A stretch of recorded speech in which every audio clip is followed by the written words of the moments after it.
Assalamualaikum warahmatullahi wabarakatuh. Di sini saya akan melanjutkan materi dari yang sebelumnya, di mana saya akan menjelaskan mengenai pemupukan pada tanaman pisang.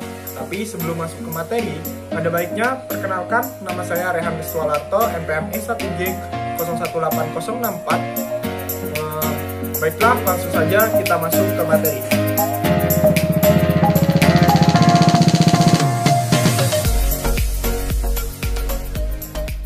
Di sini kita akan membagi dua sub pembahasan kita pada pagi hari ini, dengan yang pertama ialah cara pemupukan tanaman pisang. Yang kedua, aplikasi pupuk yang sesuai untuk tanaman pisang itu sendiri. Yang pertama ialah mengenai cara pemupukan. Cara pemupukan sendiri dibedakan menjadi dua, yaitu untuk bentuk pupuk granular digunakan dengan aplikasi sistem tebar, sementara untuk bentuk pupuk cair dengan cara disemprotkan. Yang kedua ialah sistem pemupukan. Sistem pemupukan sendiri menggunakan sebuah sistem parit yang dibuat di sekeliling rumpun dengan jarak 50 cm dari pohon dengan kedalaman 10 cm. Pupuk ditebar pada bidang tersebut lalu ditutup kembali dan dilanjutkan dengan pembumbunan.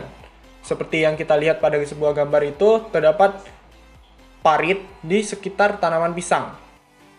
Yang kedua ialah aplikasi pupuk. Aplikasi pupuk dibedakan menjadi dua. Yang pertama ialah aplikasi pupuk organik dan aplikasi pupuk kimia.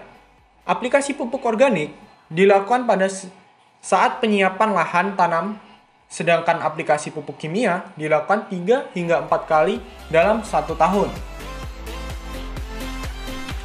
Yang kedua ialah aplikasi dosis pupuk.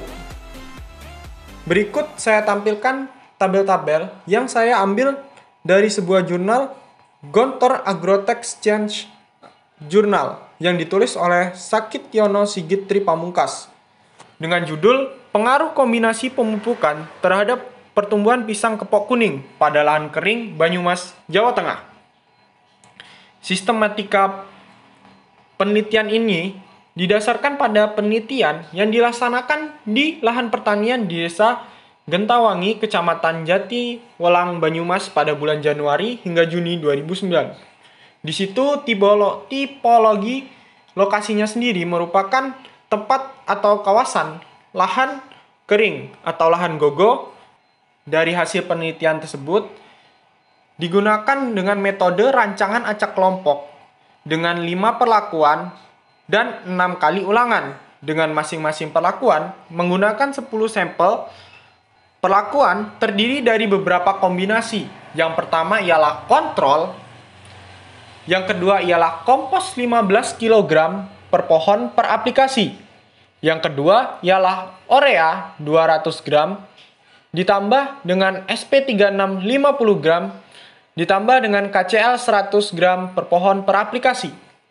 Yang ketiga ada ZA 150 gram dicampurkan dengan SP36 150 gram dicampurkan dengan KCl 50 gram per pohon per aplikasi. Yang keempat ialah urea 150 gram dicampurkan dengan SP36 100 gram kompos 10 kg per pohon per aplikasi. Pada tabel 1, tinggi tanaman, dapat kita simpulkan bahwasanya perlakuan 0 atau kontrol memiliki penambahan tinggi tanaman terendah dan berbeda dengan semua pemupukan yang lain.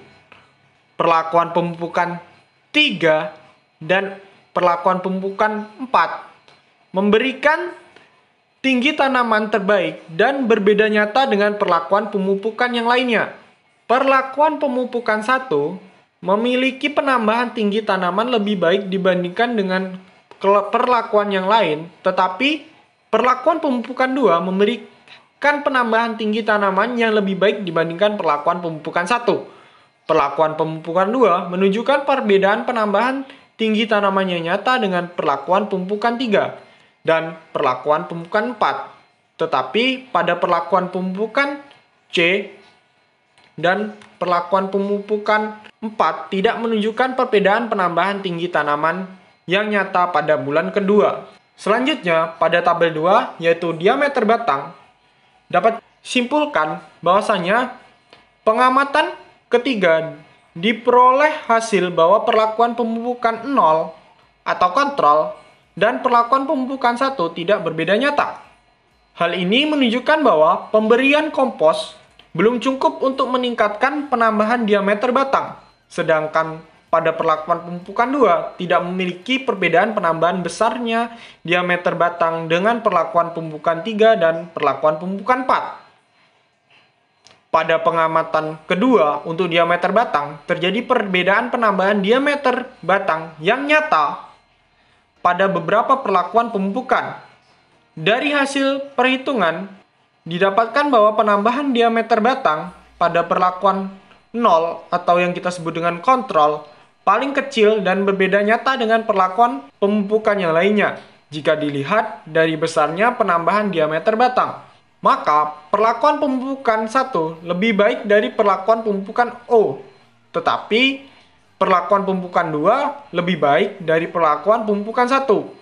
Penambahan diameter batang pada perlakuan pemupukan 2 berbeda nyata dengan perlakuan pemupukan 3 dan perlakuan pemupukan 4. Tetapi pada perlakuan pemupukan 3 dan perlakuan pemupukan 4 tidak memiliki perbedaan nyata pada penambahan diameter batang tanaman. Dari tabel ini dapat kita kerucutkan kembali bahwasanya pemupukan O kontrol dan perlakuan pemupukan 1 tidak berbeda nyata. Hal ini menunjukkan bahwa pemberian kompos belum cukup untuk meningkatkan penambahan diameter batang. Sedangkan pada perlakuan pemupukan 2 tidak memiliki perbedaan penambahan besarnya diameter batang dengan perlakuan pemupukan 3 dan perlakuan pemupukan 4. Selanjutnya kita beralih menuju ke tabel 3, yaitu dengan sampel jumlah daun. Dari tabel 3 dapat kita simpulkan, pada pengamatan pertama menunjukkan bahwa pemupukan berpengaruh terhadap jumlah daun. Pada perlakuan pemupukan 4 memperlihatkan adanya penambahan jumlah daun paling besar dan berbeda nyata terhadap perlakuan lainnya. Hasil pengamatan kedua menunjukkan bahwa semua perlakuan tidak mengalami pertambahan jumlah daun yang sama dan tidak berbeda dalam penambahan jumlah daun. Hal ini dapat kita simpulkan bahwasanya penambahan unsur hara dalam bentuk anorganik sudah bisa diserap dan dimanfaatkan oleh tanaman. Pada hasil pengamatan ketiga, terjadi perbedaan penambahan jumlah daun pada perlakuan pemupukan yang diujikan.